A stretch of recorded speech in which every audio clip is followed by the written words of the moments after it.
Ballou Reads, and we are continuing to read The Wonderful Wizard of Oz by L. Frank Baum, pictures by W. Denslow, and it's published by Wolf Press. And we are almost finished with it. We are on chapter 19, Attacked by the Fighting Trees. The next morning, Dorothy kissed the pretty green girl goodbye, and they all shook hands with the soldier with the green whiskers, who had walked with them as far as the gate. When the guardian of the gate saw them again, he wondered greatly that they could leave the beautiful city to get into new trouble. But he at once unlocked their spectacles, which he put back in the green box, and gave them many good wishes to carry with them. "You are now our ruler," he said to the Scarecrow, "so you must come back to us as soon as possible." "I certainly shall if I am able," the Scarecrow replied, "but I must help Dorothy to get home first." As Dorothy bade the good-natured guardian a last farewell, she said, "I have been very kindly treated in your lovely city, and everyone has been good to me. I cannot tell you how grateful I am." "Don't try, my dear," he answered. "We should like to keep you with us, but if it is your wish to return to Kansas, I hope you will find a way." He then opened the gate of the outer wall, and they walked forth and started upon their journey. The sun shone brightly as our friends turned their faces toward the land of the South. They were all in the best of spirits and laughed and chatted together. Dorothy was once more filled with the hope of getting home, and the Scarecrow and the Tin Woodman were glad to be of use to her.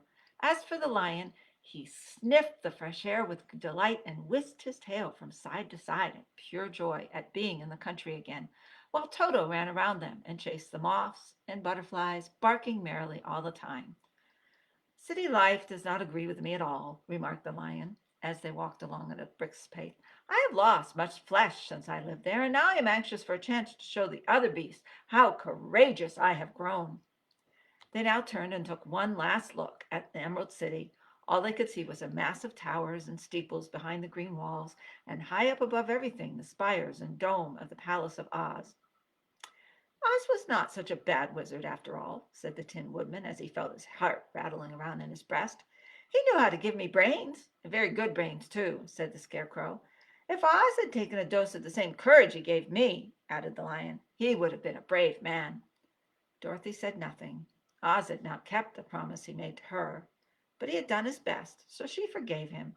As he said, he was a good man, even if he was a bad wizard. The first day's journey was through the green fields and bright flowers that stretched about the Emerald City on every side. They slept that night on the grass, with nothing but the stars over them, and they rested very well indeed. In the morning they traveled on until they came to a thick wood. There was no going around it, for it seemed to extend to the right and left as far as they could see. And besides, they did not dare change the direction of their journey for fear of getting lost. So they looked for the place where it would be easiest to get into the forest. The Scarecrow, who was in the lead, finally discovered a big tree with such wide spreading branches that there was room for the party to pass underneath. So he walked forward to the tree, but just as he came under the first branches, they bent down and twined around him, and the next minute he was raised from the ground and flung headlong among his fellow travelers. This did not hurt the Scarecrow, but it surprised him, and he looked rather dizzy when Dorothy picked him up. "Here is another space between the trees," called the lion. "Let me try it first," said the Scarecrow, "for if it doesn't hurt me to get thrown about." He walked up to another tree as he spoke, but its branches immediately seized him and tossed him back again. "This is strange," exclaimed Dorothy. "What shall we do?" "The trees seem to have made up their minds to fight us and stop our journey," remarked the lion. "I believe I will try it myself," said the woodman, and shouldering his axe, he marched up to the first tree that had handled the Scarecrow so roughly. When a big branch bent down to seize him, the woodman chopped it at it so fiercely that he cut it in two. At once the tree began shaking all its branches as if in pain, and the Tin Woodman passed safely under it. "Come on!" he shouted to the others. "Be quick!" They all ran forward and passed under the tree without injury, except Toto, who was caught by a small branch and shaken until he howled. But the woodman promptly chopped off the branch and set the little dog free. The other trees of the forest did nothing to keep them back, so they made up their minds that only the first row of trees could bend their branches, and that probably these were the policemen of the forest, and given this wonderful power in order to keep strangers out of it. The four travelers walked with ease through the trees until they came to the farther edge of the wood. Then, to their surprise, they found before them a high wall which seemed to be made of white china. It was smooth like the surface of a dish and higher than their heads. "What shall we do now?" asked Dorothy. "I will make a ladder," said the Tin Woodman, "for we certainly must climb over the wall." Chapter 20. The Dainty China Country. While Tin Woodman was making a ladder from wood which he found in the forest, Dorothy lay down and slept, for she was very tired by the long walk. The lion also curled himself up to sleep, and Toto lay beside him. The Scarecrow watched the Woodman while he worked, and said to him, "Cannot think why this wall is here, nor what it is made of." "Rest your brains, and do not worry about the wall," replied the Woodman. "When we have climbed over it, we shall see what is on the other side." After a time the ladder was finished. It looked clumsy, but the Tin Woodman was sure it was strong and would answer their purpose. The Scarecrow walked Dorothy and the Lion and Toto and told them that the ladder was ready. The Scarecrow climbed up the ladder first, but he was so awkward that Dorothy had to follow close behind and keep him from falling off. When he got his head over the top of the wall, the Scarecrow said, "Oh my!" "Go on!" exclaimed Dorothy. So the Scarecrow climbed farther up and sat down on the top of the wall. And Dorothy put her head over and cried, "Oh my!" just as the Scarecrow had done. Then Toto came up and immediately began to bark, but Dorothy made him be still. The Lion climbed the ladder next, and the Tin Woodman came last, but both of them cried, "Oh my!" as soon as they looked over the wall. When they were all sitting in a row on the top of the wall, they looked down and saw a strange sight. Before them was a great stretch of country, having a floor as smooth and shining and white as the bottom of a big platter. Scattered around were many houses made entirely of china and painted in the brightest colors. These houses were quite small, the biggest of them reaching only as high as Dorothy's waist. There were also pretty little barns with china fences round them, and many cows and sheep and horses and pigs and chickens, all made of china, were standing about in groups. But the strangest of all were the people who lived in this queer country. There were milkmaids and shepherdesses with brightly colored bodices and golden spots all over their gowns, and princesses with most gorgeous frocks of silver and gold and purple, and shepherds dressed in knee breeches with pink and yellow and blue stripes down them, and golden buckles on their shoes, and princes with jeweled crowns upon their heads, wearing ermine robes and satin doublets, and funny clowns in pointed hat caps. And strangest of all, these people were all made of china, even to their clothes, and were so small that the tallest of them was no higher than Dorothy's knee.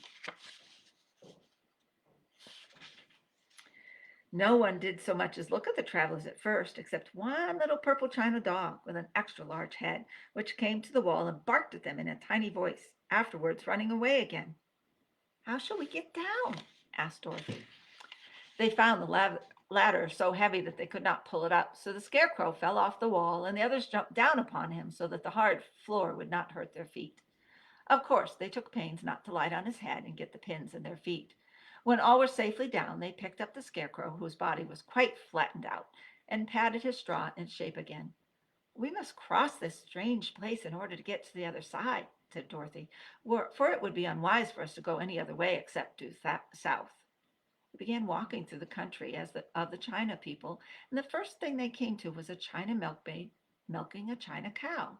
As they drew near, the cow suddenly gave a kick and kicked over the stool and the pail and even the milkmaid herself, and all fell on the China ground with a great clatter.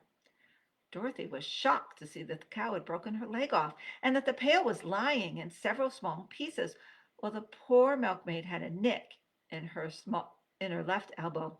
"There!" cried the milkmaid angrily. "See what you have done! My cow has broken her leg, and I must take her to the mender's shop and have it glued on again. What do you mean by coming here and frightening my cow?" "I'm very sorry," returned Dorothy. "Please forgive us." But the pretty milkmaid was much too vexed to make any answer. She picked up the leg sulkily and led her cow away, the poor animal limping on three legs. As she left, the milkmaid cast many reproachful glances over her shoulder at the clumsy strangers, holding her nicked elbow close to her side. Dorothy was quite grieved at this mishap. "We must be very careful here," said the kind-hearted woodman, "or we may hurt these pretty little people so they'll never get over it." A little farther on, Dorothy met a most beautifully dressed young princess who stopped short as she saw the strangers and started to run away. Dorothy wanted to see more of the princess, so she ran after her, but the China girl cried out, "Don't chase me! Don't chase me!" She had such a frightened little voice that Dorothy stopped and said, "Why not?" "Because," answered the princess, and almost stopping a safe distance away, "if I run, I may fall down and break myself." "But could you not be mended?" asked the girl. "Oh, yes, but one is never so pretty after being mended, you know," replied the princess. "I suppose not," said Dorothy. "Now, there is Mr. Joker, one of our clowns," continued the China lady, "who is always trying to stand upon his head. He has broken himself so often that he is mended in 100 places and doesn't look at all pretty. Here he comes now, so you can see for yourself." Indeed, a jolly little clown came walking toward them, and Dorothy could see that in spite of all his pretty clothes of red and yellow and green, he was completely covered with cracks running every which way and showing plainly that he had been mended in many places. The clown put his hands in his pockets, and after puffing out his cheeks and nodding his head at them saucily, he said, "My lady fair, why do you stare at poor old Mr. Joker? You're quite as stiff and prim as if you've eaten up a poker." There's the clown. "Be quiet, sir," said the princess. "Can't you see these are strangers and should be treated with respect?" "Well, that's respect, I expect," declared the clown, and immediately stood upon his head. "Don't mind Mr. Joker," said the princess to Dorothy. "He is considerably cracked in his head, and that makes him foolish." "Oh, I don't mind him a bit," said Dorothy. "But you are so beautiful," she continued, "that I am sure I could love you dearly. Won't you let me carry you back to Kansas and stand you on Aunt Em's mantle? I could carry you in my basket." "That would make me very unhappy," answered the China Princess. "You see, here in our country we live contentedly and can talk and move around as we please. But whenever any of us are taken away, our joints at once stiffen and we can only stand straight and look pretty. Of course, that is all that is expected of us when we are on mantels and cabinets and drawing-room tables. But our lives are much pleasanter here in our own country." "I would not make you unhappy for all the world," exclaimed Dorothy. "So I'll just say good-bye." "Good-bye," replied the princess. They walked carefully through the China country. The little animals and all the people scampered out of their way, fearing the strangers would break them, and after an hour or so the travelers reached the other side of the country and came to another China wall. It was not so high as the first, however, and by standing upon the lion's back they all managed to scramble to the top. Then the lion gathered his legs under him and jumped on the wall, but just as he jumped he upset a China church with his tail and smashed it all to pieces. Climbing on the lion. "That was too bad," said Dorothy. "But really I think we were lucky in not doing these little people more harm than breaking a cow's leg in a church. They are all so brittle." "They are indeed," said the Scarecrow, "and I am thankful I am made of straw and cannot be easily damaged. There are worse things in the world than being a scarecrow." Chapter 21. The Lion Becomes the King of the Beast. After climbing down from the China wall, the travelers found themselves in a disagreeable country, full of bogs and marshes and covered with tall, rank grass. It was difficult to walk without falling into muddy holes, for the grass was so thick that it hid them from sight. However, by carefully picking their way, they got safely along until at last they reached solid ground. But here the country seemed wilder than ever, and after a long and tiresome walk through the underbrush, they entered another forest, where the trees were bigger and older than any they had ever seen. "This forest is perfectly delightful," declared the lion, looking around him with joy. "Never have I seen a more beautiful place." "It seems gloomy," said the Scarecrow. "Not a bit of it," answered the lion. "I should like to live here all my life. See how soft the dry leaves are under your feet, and how rich and green the moss is that clings to these old trees. Surely no wild beast could wish a pleasanter home."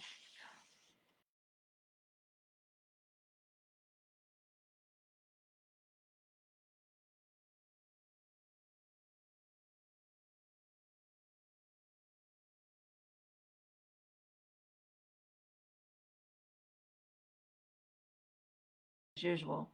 When morning came, they started again.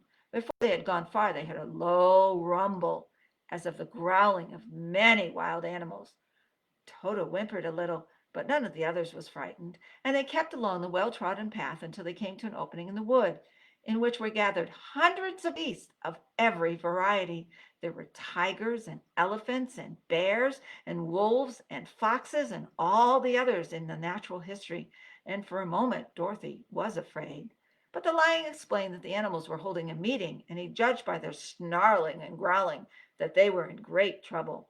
As he spoke, several of the beasts caught sight of him, and at once the great assemblage hushed, as if by magic. The biggest of the tigers came up to the lion and bowed, saying, "Welcome, O king of the beasts. You have come in good time to fight our enemy and bring peace to all the animals of the forest once more." "What is your trouble?" asked the lion quietly. "We are all threatened," answered the tiger, "by a fierce enemy which has come lately into the forest. It is a most tremendous monster, like a great spider, with a body as big as an elephant and legs as long as a tree trunk. It has 8 of these long legs, and as the monster crawls through the forest, he seizes an animal with a leg and drags it to his mouth, where he eats it as a spider does a fly.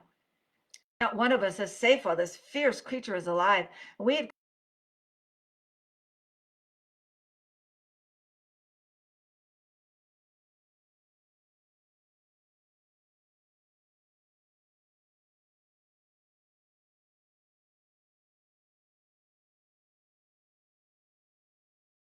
down to me and obey me as king of the forest?" inquired the lion.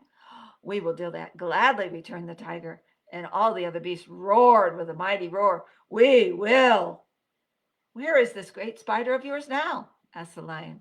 "Yonder, among the oak trees," said the tiger, pointing with his forefoot.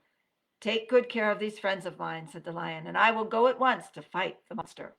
He bade his comrades good-bye and marched proudly away to do battle with the enemy. The great spider was lying asleep when the lion found him, and it looked so ugly, and his foe turned up its nose in disgust. Its legs were quite as long as the tiger had said, and its body covered with coarse black hair. It had a great mouth with a row of sharp teeth a foot long, but its head was joined to the pudgy body by a snake as slender as a wasp's waist. This gave the lion a hint of the best way to attack the creature, and as he knew it was easier to fight it asleep than awake, he gave a great spring and landed directly on the monster's back. Then with one blow of his heavy paw, all armed with sharp claws, he knocked the spider's head from its body. Jumping down, he watched it until the long legs stopped wiggling, when he knew it was quite dead. The lion went back to the opening where the beasts of the forest were waiting him, and said proudly, "You need fear your enemy no longer." Then the beasts bowed down to the lion as their king, and he promised to come back and rule over them as soon as Dorothy was safely on her way to Kansas. There he is talking with the beasts. Let's see, we're up to chapter 22. We have 2 chapters left. I think we'll leave that for next Wednesday. Chapter 22, The Country of the Quadlings. So that's where we'll finish The Wonderful Wizard of Oz next Wednesday. Remember that if you missed some of these as they were posted, you can always go to the Whipple Free Library YouTube channel and you can watch and listen to the earlier chapters. You can also listen to other books that I have posted there online that I've read previously. I'll have stories on Friday. I hope you enjoy the rest of your afternoon. Miss seeing you. Come in for an appointment. Would love to see your smiling faces. Bye. Take care.